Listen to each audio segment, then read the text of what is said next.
Okay. Oh, there's a mic here too. Okay. Good morning, everyone. Good morning. Buenos dias. Bonjour. Oh. So, yes, good morning. My name is, like he said, my name is SunMi Muyongo. I am a little bit about myself. I'm 23 years old. I'm from Seattle, Washington, and I'm currently in my fourth year of Heavenly USA, or HUSA, and this is a nationwide missionary program that has a strong focus on Christian outreach. So it was actually through HUSA that I was invited to come join the second spiritual 40-day workshop. Yes. So coming to this workshop, I wasn't quite sure what intentions to set, so I reached out to our HUSA youth counselor, and she told me this. She said, let go of everything holding you back, your fears, concerns, and old self. Be in the present moment and receive what God is giving. Don't compare yourself to others. You're there for yourself. Your renewal, rebirth, the beginning of original you. Don't push, relax, and God will work. And she told me this because I'm the type of person who will do those things. I compare myself. Think and hold on to so much stress and pressure. I'll push myself too hard. So, yeah, I know, looking back, I know God really needed me to practice this because also the Chuncheon staff emphasized this message too. But at first, I didn't really try to understand because it seemed too simple. It was too obvious, so I didn't practice it. But the first week was really great. Everything was new and exciting. I cried during all the prayers. I felt so moved by the lectures, but yet something that happened was every time I would walk into the dining room, I would always feel so anxious and so heavy, and I was so frustrated why I was struggling like this. So I ended up calling my counselor again, and she reminded me to let go, just be there, to take the pressure off of myself. And finally it hit me. I realized I was pressuring myself to socialize, but really out of fear that if I didn't push myself beyond my introverted nature, that I would miss out on connecting with my brothers and sisters. But after that call, I was able to let go of that. I finally felt free, and I could actually enjoy my time with everyone without forcing it or without this pressure. But still, there was still pressure I felt from myself, but really to succeed, to unite with Mother as quickly as possible, because that's what we're here to do.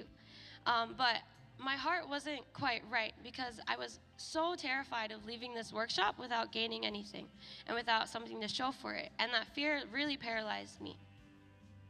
So around the second week, by this time, I finished offering a 7-day condition, bowing 120 bows each day.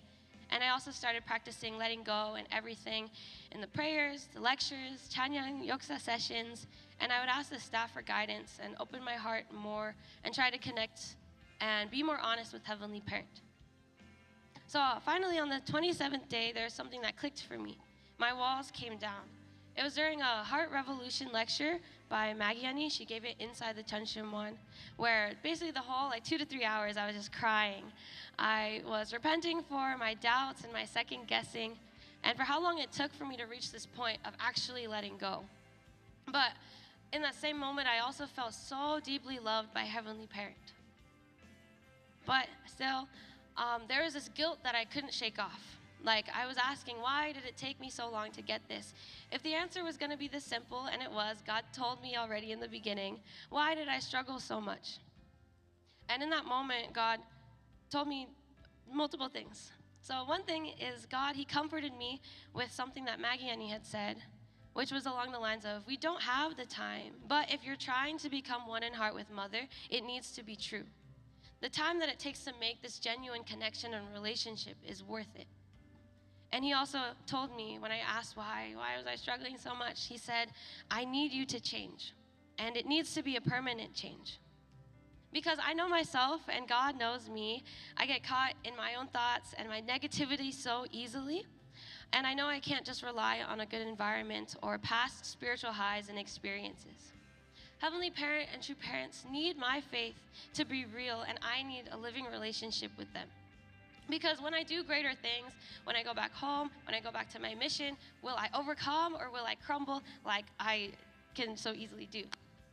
And Heavenly Parent, He also told me this. You are powerful. I made you in my image. So when I hear God, yes, I do. Yeah.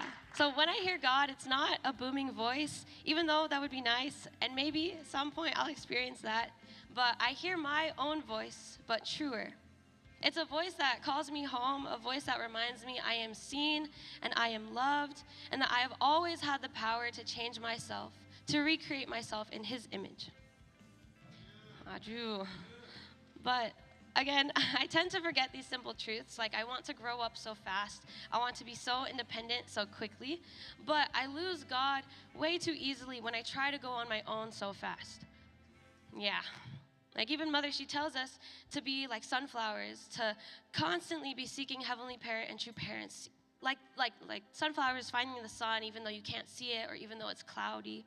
And the answer is always simple, even as simple as just stopping to breathe. I don't always do that, but it always helps. Yeah, and I want to do so much for Mother. I want to do so much for Heavenly Parent, and I just want to do so much, but the growth takes time. And Mother even says about herself, heaven had to give me a growth period. A 6-year-old can't complete the providence, so heaven had to protect me. And when she says this in her speeches, she talks about herself physically, right? She was a child.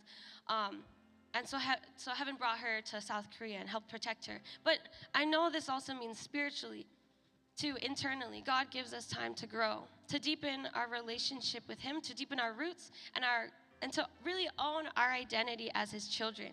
And know that it still stands even when things get difficult, even if it feels like the world is telling me I'm not, or even myself is trying to tell myself I'm not His daughter. So I'm really grateful for these 40 days, for this chance to grow really in like His love and Mother's embrace and Mother's womb in the Chunshim one. So I really want to hold on to this because every breakthrough, I know, I need to remind myself, every breakthrough is a beginning point, not a finish line. And yeah, as I continue my mission and continue my mission on Husa and eventually go back to my community and serve, I want to continue to really soak in and embrace my identity as Heaven's daughter. So thank you.